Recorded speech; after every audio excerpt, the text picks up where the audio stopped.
I feel like there are so many people that want to get into running, but they're very intimidated by it. They look at stats on social media, they look at different things, and they feel like, oh, well, I'm not at that point, so I would never start because I can never do that. So for me and my platform, my YouTube channel and everything that I do, I try to show people that anyone can get into the sport of running. Just start where you are.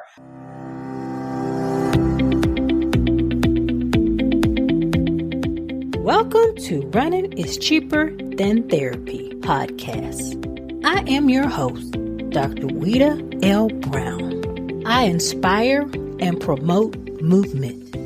I explain how running adds to life from a mental wholeness aspect, how obstacles can be overcome in life to make it to your finish line. Welcome to Running is Cheaper Than Therapy, episode 52. Today I have a very special guest, India Cook. I found out about India by listening to Allie on the Run podcast. India is amazing. She is a certified run coach. She is a YouTube blogger. She is a podcast host. Part of India's mission is to provide education, provide access to a woman of color in regards to running. Oftentimes, mainstream running media does not represent us well. Running can be intimidating at first, but as Dr. Gina Meyer says, who was a prior guest and also founded Resolute Connect, which India coaches, there is a runner within all of us. Everyone can be a runner with the proper tools, access, and education. India has run 2 marathons, 15 half marathons, and a plethora of other races. Welcome, India, to the show. Well, again, thanks for joining me today. Of course. Thank you so much for having me. I'm excited. First, I want to start. What started you running? Initially, it was my father. He ran the Peachtree Road Race, and I used to watch him run on the 4th of July when I was a little girl. So I would see him run. I enjoyed seeing him run. And then I did run track in high school. So I did the open 4x4, and 300 hurdles in high school. So I did a little bit of running in high school, but of course fell off from that and just trying to find another love to do after I did a year of semi-pro cheerleading. So I did that for a little while and I said, you know what, let me try running. It's an individual sport. It's all about me and just get out there and do it. So that was my initial toe step into the running world. So tell me about your semi-professional cheerleader. What got you into that? Yes. So my first love when it comes to athletics is cheerleading and dance. So my mom signed me up to be a cheerleader as soon as I was able to walk when I was a little girl. And so literally all the way up until my sophomore year of high school, I was always doing cheerleading or dance interchangeably. And I also did some competitive cheerleading. So it's kind of one of those things where that was always in the cards. So it really wasn't running at that time. It was cheerleading and dance. And then once I got older and out of college, I said, you know what, let me see if I still have my groove, see if I still have the groove back. And I ended up landing a semi-pro spot on the team. So I was really excited about that. It was short-lived. It was kind of like, okay, girl, you tried it. How long did you do it? I did it for a season. Okay. Yeah, so a year. Yeah. So I did it for a season. Some amazing ladies, but I was probably the oldest one. It was one other lady on the team, oldest one on the team. So, that is a little different as well. Some of those girls were like straight out of high school and I had been in college for a while. So, okay. Yeah. That was fun. Yeah, it was a good time. I miss the feel sometimes, but, it's just something that I'm like, hey, I did it. It was, it's in the cards. Fun. So you've done 2 marathons and 15 half, is that correct? What marathons have you done? So both of them were Chicago. So I did. Okay. Mm-hmm. It's my favorite. Yes, I love Chicago. And I tell a lot of people it's a good first time marathon just because of the course, the crowd support and everything. Not sure how it will be this year, but I'm pretty sure they'll probably do some good things this year as well. But yeah, so the Chicago Marathon. So my first marathon was there. Didn't have the best of races. I had an injury that flared up at mile 8. And so I had IT band injury that I didn't know that I had. Didn't train. When I trained, it didn't pop up. Like nothing popped up until mile 8 of that race. And so I got to the finish line, but of course I wanted to go back for redemption. So I went back for the following year. So I did 2017 and 2018 and went back for redemption. So those are my two fulls right now. Okay. I had IT band on Chicago Marathon when I did it the second time. Really? And a couple when I did my first marathon too. Kicked in around mile 14. I had it before. Oh, but you had it before. Okay. I had it before. I had therapy, but I'm like, I'm doing this race. I had all kind of stuff, but it didn't really work. IT band is one of those nagging. It's just like shin splints, what I have right now. It's one of those nagging things. Like if you don't let it heal, it'll keep coming back. And I'm one of those people that I'm like, let me doctor the injury now because I don't want it to hold me back long term. So it's been a struggle these last couple of months because I'm dealing with the shin splint injury now, but it's slowly but surely getting there. So I'm excited about that. And you're a running coach as well. What got you into coaching? That is true. So I'm a running coach as well. I tell myself, or I tell people, I've been coaching for a while, but just not officially. So I've definitely had people asking me questions, me helping them out, giving them, some direction on their running journey. But last year I decided to make it official and get a certification. So that's kind of what got me into it. I was doing a lot of content creating, helping a lot of people. And I said, you know what, let me get a stamp of certification behind some of the things that I'm doing. So I've been enjoying it. It's been a really good journey. I coach independently through my brand, Miles from India. And then I also coach with a company called ARC. So they actually assist with individuals, getting them back into or getting them to the pavement and just kind of helping them beat barriers. So I do coaching on both of those sides. Is it difficult getting certified to be a running coach, the whole process? I won't say difficult. I will say that for RRCA, there definitely is and has been a waiting list for a while. So just depending upon how popular it is for the area that you're wanting to get into, I was afforded the opportunity to get a certified coach through the Atlanta Track Club because I'm an ambassador with them and they had some slots open. So I was blessed enough to get that. But there is a waiting list. I will say the actual training certification process, I did it virtually and it was a weekend thing and it was full 8 to 9 hours a day. I would say the test was not necessarily easy, but it's doable. As long as you're paying attention, doing your readings, doing your study, I think that it is definitely doable to do. But I won't sit there and say that it's easy. I know a lot of people that don't pass it on the first time. And then, of course, financially, I believe if I remember correctly, it's about $400. So just depending upon, your pockets. How did you get involved with ARC? I interviewed Gina and I was a mentor a couple of seasons. Gina actually interviewed me back in 2019. She interviewed me on her podcast. And this was before ARC developed its wings. And she did tell me that she was working on something. She had something that she wanted me to potentially be involved with. And I became one of the coaches with them. So once I got certified and ARC also was just getting their wings and doing their thing for their program. So it's just kind of connection. So it's all about who you know. So tell me, what is your favorite race? You mentioned Chicago Marathon, but I know you do half marathons. Like, what is your favorite race and what's your favorite distance? Yeah, so my overall favorite race is the Peachtree Road Race. So that's the race I did on July 4th. That race is my first race. And so I call it my favorite as well because it's the first race I ever did. So I didn't start at a 5K. I started at a 10K. So that was the very first race that I did. I enjoy it just because of the atmosphere, the people that are there.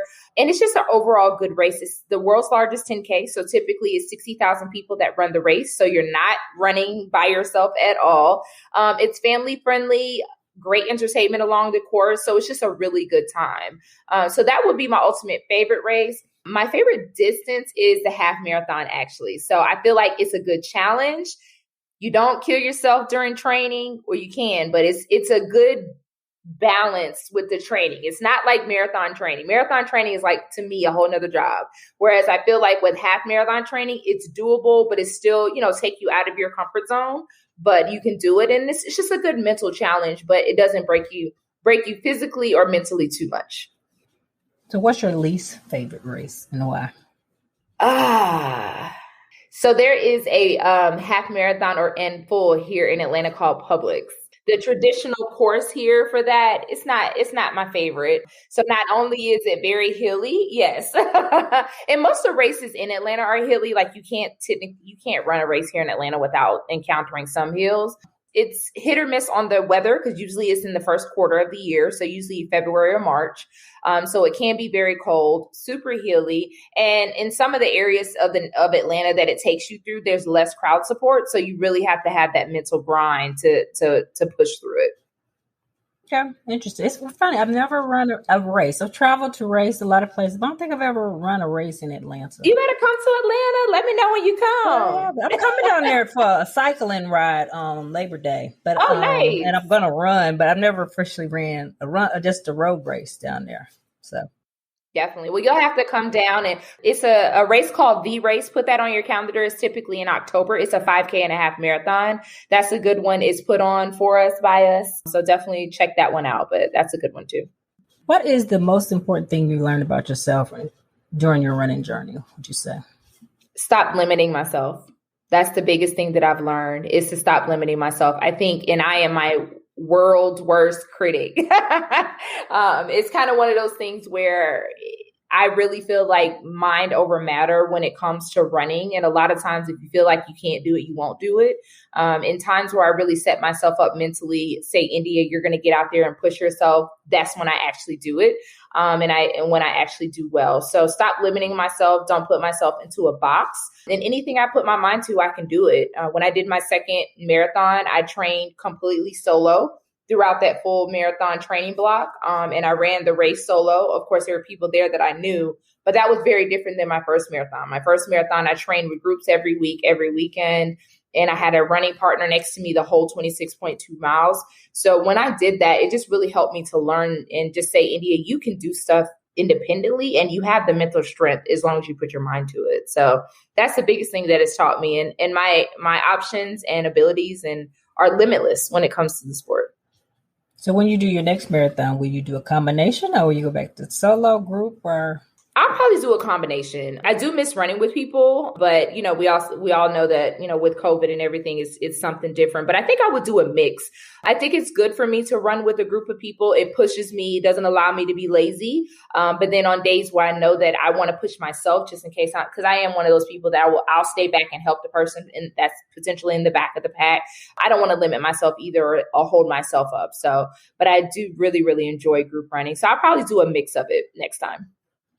Part of my podcast is to have guests who've overcome obstacles to make it to their finish line. Can you tell me some obstacles you had to overcome, whether it be running or just in life in general? Yeah, so I would say my biggest obstacle was probably understanding who I am. I think for a long time I was, for instance, when it comes to work, for a long time, I was in a career that I got a degree in. I spent thousands of dollars getting this degree, graduate degree, all of this. And I was stuck in a mental rut of feeling like I had to stay within that degree because I spent all this time and money in it. But then I realized that it really wasn't my passion. It really wasn't what I wanted to do in life. So I think the obstacle of feeling like I had to be bound to this career, it took a toll on me mentally, physically, emotionally, in every way. And it wasn't until I kind of broke away from that and just decided to step outside of that career and, just kind of go with what I've been loving to do, which is human resources. And of course, my running ventures that I've taken on. And it's just allowed me to kind of blossom and enjoy who I am and learn who I am and really find out what my passion is.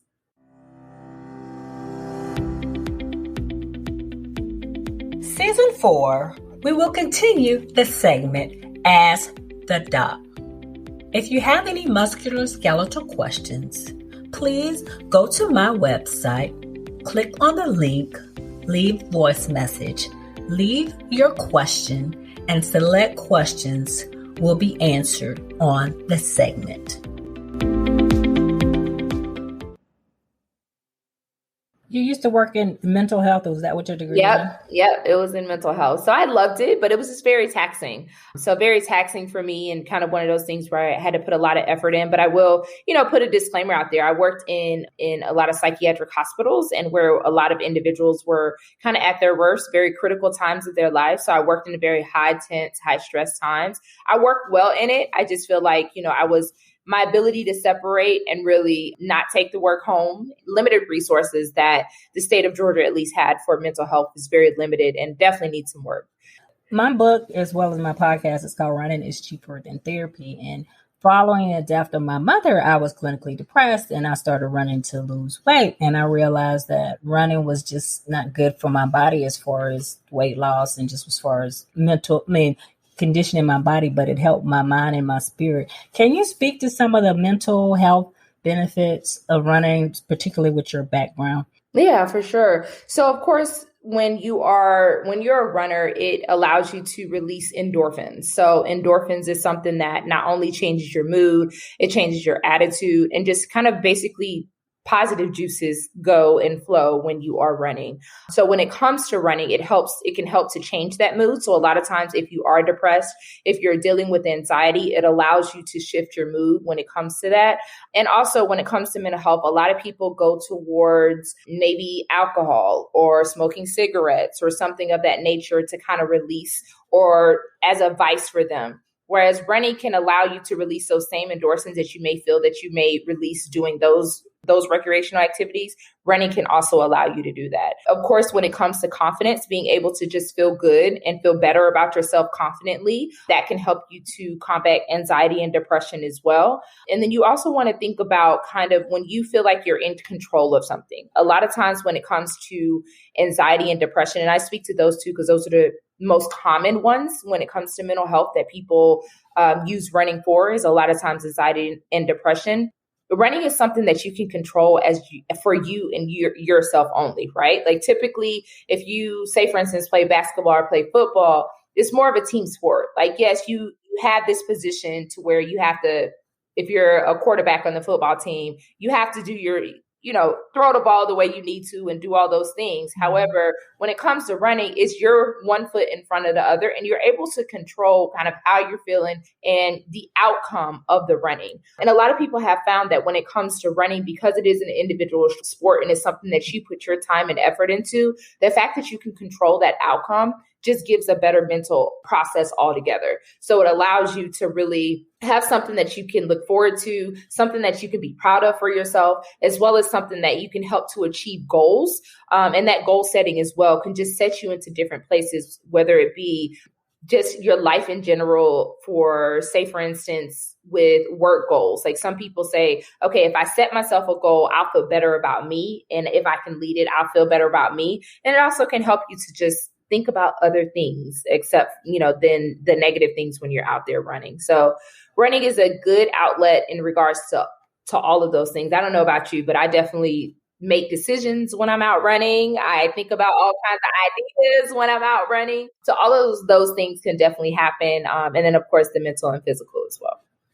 Yeah, it's my little zen. It's like, okay, it's my little yes, like yes. Yes. It is my release. When I was working in mental health, it was a time when I first started running and it was literally my everyday. Like I tell people, that's how I would release my day. Like I would go out running and it would be like, okay, I'm done with my day. Whatever happened today it has happened and I'm leaving it all on the pavement. So, and then when I come home, it's like, okay, you're reset. I read that part of the reason that you started coaching was to provide access and resources to women of color, which may not have the traditional access that other people have in regards to running. And you started your YouTube channel. Tell me a little bit more about that. Yeah. So when I first started running, I'm one of those people that searched YouTube. I searched all over to get all the resources that I could before I got into the sport.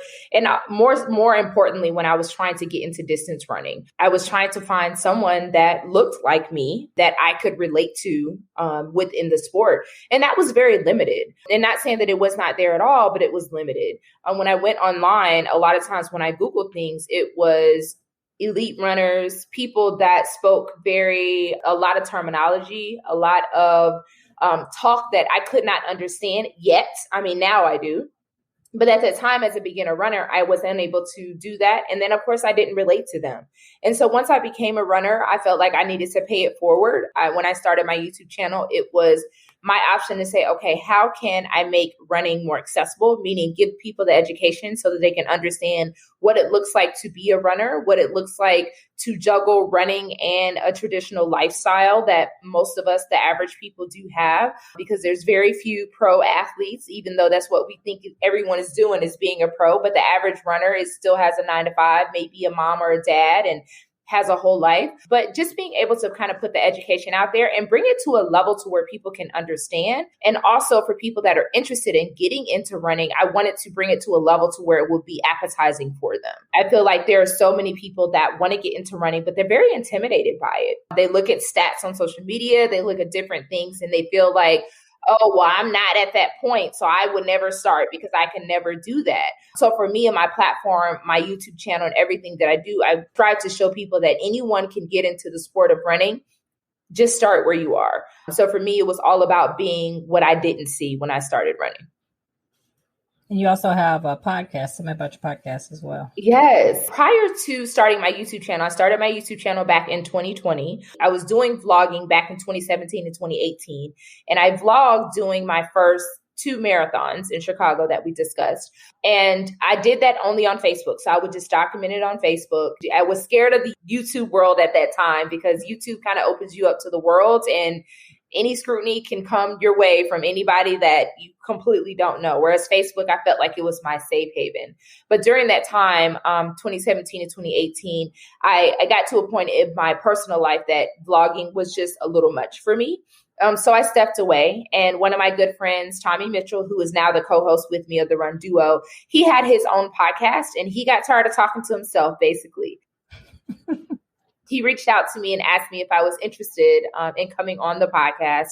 And I said, sure. It was one of those things, we had an agreement about editing, and we had agreement about content and who's going to do what part. And it just kind of worked in the time frame.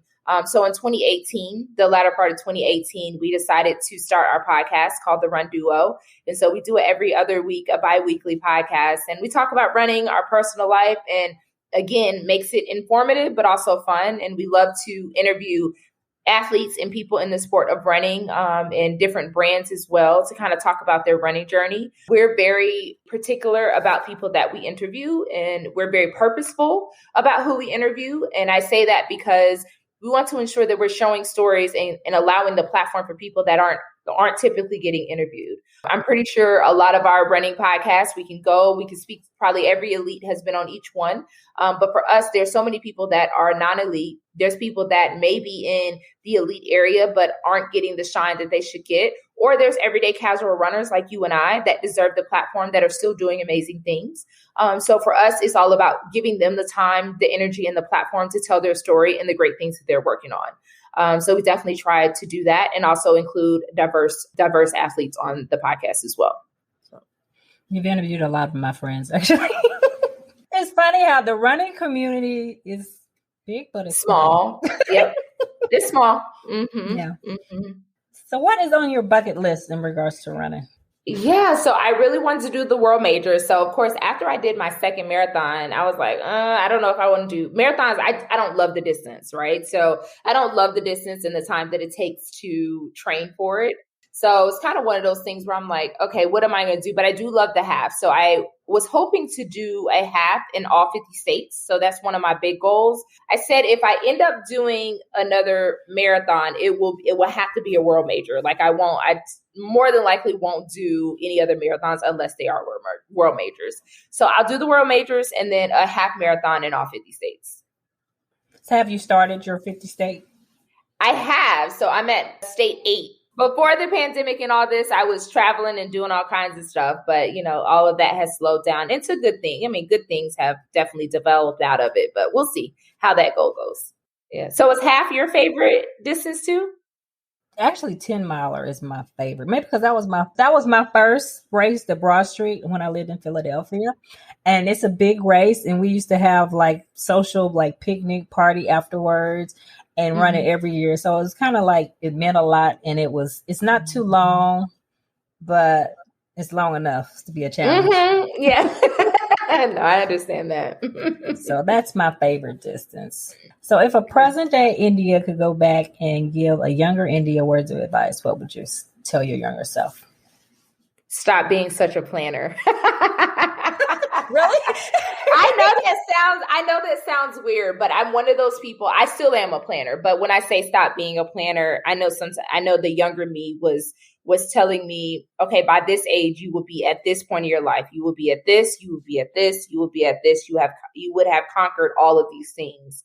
At this time, I tell people all the time, be cognizant of how much we plan, because I think it can develop disappointment if we do it too much and it doesn't work out, right? So I think for me, accepting that things can change and accepting that there are going to be some differences, and just because you're not where you think you should be or where you thought you would be, that younger person thought you would be, doesn't mean that you're any less of a person or that your life isn't going well. You just have a different trajectory. I would definitely tell myself that. That's good advice. Because I think I'm a planner too, but I've learned as I get older that God laughs at my plans. Right, exactly. Just go with it. No, that is totally true. And it's like, you just kind of go with it, and he already knows the end story. He's just taking you through some of these obstacles to teach you some lessons, and you just kind of accept them and go with it. So what else is in the works for you? With a blog, your YouTube channel, podcast? Yeah, so I just hit a year on my YouTube channel. So I'm going to continue to do content. My biggest goal when I first started my YouTube channel was to pump out a vlog a week. And I was able to meet that. So I did over 52 videos for the year. So I'm really excited about that. I'm going to continue pumping out content for my blog. I may but I probably will add more lifestyle things into it, not just running, but some running that also includes some lifestyle items as well with that. I'm going to continue building my brand. I still love coaching. I will continue to do coaching. That will be something that I will always do. And hopefully I can kind of dabble into maybe some race announcing and things of that nature. I'm looking into some other options of what Miles from India can do. That will be fun, because I have a friend. He does Spartan races, but I'm like, I've never seen a person of color like announcer. Never. In the race. That would be amazing. Yeah. You know, I'm like, okay, I'm okay on video. I'm okay on the mic. I'm like, hey, that would be something that, and like you said, there's not many people of color that are out here doing that, or even panels at expos, things of that nature. You know, I'm just trying to get into spaces that needs more diversity. So where can people find you? Yes. So on Instagram, you can find me at Eye of Indigo Runs, and that is an underscore in between each of those. You can also find me on my website, which is milesfromindia.com, and that will take you to all of my platforms. On YouTube, I am Miles from India. So everything basically Miles from India, but my personal Instagram that I use heavily is Eye of Indigo Runs.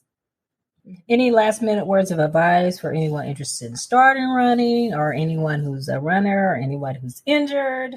Yeah, my biggest thing is to stay positive, and also just stay within the mile that you're in. I think a lot of times when we're running, or even when you're starting to get into running, we're so focused on 5 weeks, 5 months, 5 miles down the road that we can't accept where we are and appreciate the beauty of where we are in the moment. And sometimes when we think too far ahead, we jeopardize even getting to where we think we want to go. So just staying in the present, staying in the moment, and know that where you are right now is where you're supposed to be, is all a purpose, and accept the beauty in it and find the silver linings within it. It's great advice. And I have to tell myself that all the time. We're so concentrating on what we can't enjoy the process. And part of it is supposed to it's supposed to be fun. Mm-hmm. Yeah. It is supposed to be fun. And you can't even get there if you're so worried about what you should have did, what you're going to do, and what may come up. Like, I think that's my biggest thing. I'm a worrier about what might happen. It's like, girl, that didn't even happen. Thanks for joining me. Of course. Thank you so much for having me. I greatly appreciate it. That wraps up this episode of Running is Cheaper Than Therapy podcast. Thank you for tuning in. If you already haven't, please download Running is Cheaper Than Therapy podcast on Apple, Spotify, or however you listen to your favorite podcast. If you have any questions, concerns, or possible show topics, please email Running is Cheaper Than Therapy, OLB, Omaha Love Brown. Again, that's Running is Cheaper Than Therapy, Omaha Love Brown @gmail.com. I also can be reached via Instagram, Facebook, Twitter, LinkedIn, and YouTube. Handle We Life, We Love. OUI Life, OUI Love. Thank you, and please tune in again.